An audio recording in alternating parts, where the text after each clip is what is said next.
नीतियों के कारण बंद होती है। ये सरकार की नीतियां गलत है, इस वजह से उद्योग बंद होते हैं।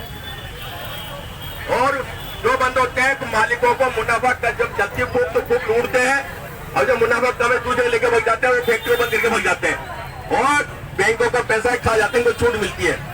ये पता घटाने मान के आज दूसरे क्षेत्रों में कितना मुनाफा हुआ। लेकिन मैं कहना नहीं चाहता, ये वंदा जी बताएगी सारी बातें, लेकिन मैं कहना चाहता हूँ जेके सिंथेटिक्स को बंद करने की योजना मालिकों की थी, पारिवारिक विवाद के कारण, जो बंद होने के बाद हमें लड़ाई लड़ी है। हमने इस मैदान लड़ाई भी लड़ी है, लेकिन मैदान लड़ाई की मजबूती जो आज मजबूती 28 सालों के अंदर, यदि मैदान लड़ाई उस दिन मजबूत हो जाती है तो आज स्थिति पैदा नहीं होती हमारी।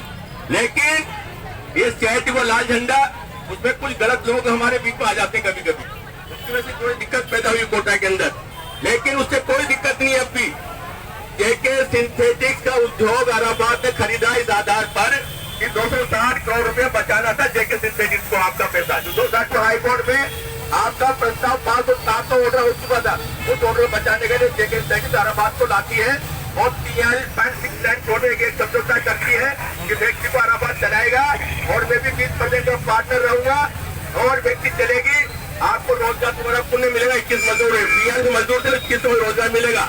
इस समझौता होता है, लेकिन फैक्ट्री चलाता 2005 में आई भर के ऑर्डर के बाद बिया भर के ऊपर एक आई भर होता है, आई भर के ऑर्डर के बाद 2005 में जनवरी 2005 1 तारीख से फैक्ट्री चालू करता है इलाहाबाद।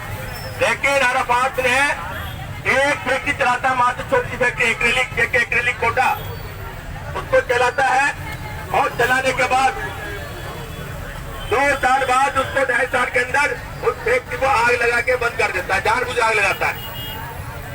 और आग लगाने के बाद, बंद करने के बाद उस फैक्ट्री में वो मशीनों से छेड़छाड़ चालू हो जाता उसका।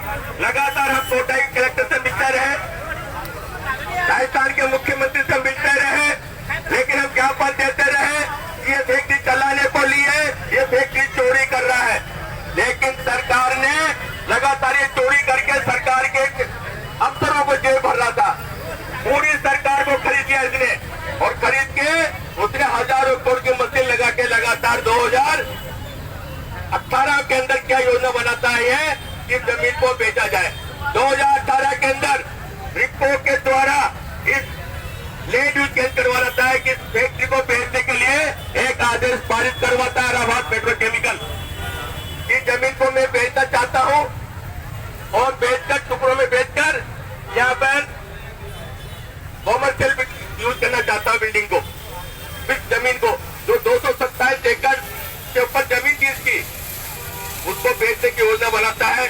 और जो हजारों करोड़ सैकड़ों करोड़ रुपए भारतीय जनता पार्टी सरकार लेकर उसको लेडी चेंज करती है।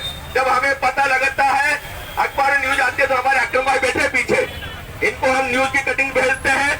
न्यूज की कटिंग के दौरान या खुद बुलाते हैं आप आइए, इसमें एक रास्ता निकलेगा। ये रास्ते ये बताते हैं कि आप इसमें एसीबी मुकदमा दर्ज करवाते हैं। एसीबी का मुकदमा दर्ज होने के बाद में जांच होती है, जांच के अंदर ये पाया जाता है कि इस पर रिश्वतखोरी हुई है। ये जमीन केवल फैक्ट्री चलाने को यूज की जा सकती है।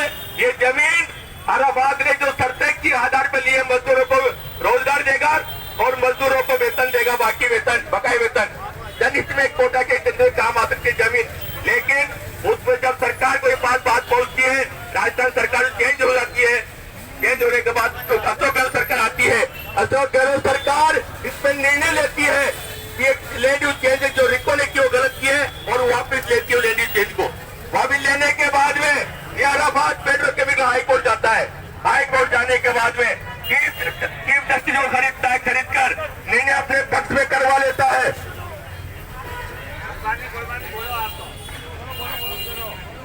जमीन क्या कह रहा था?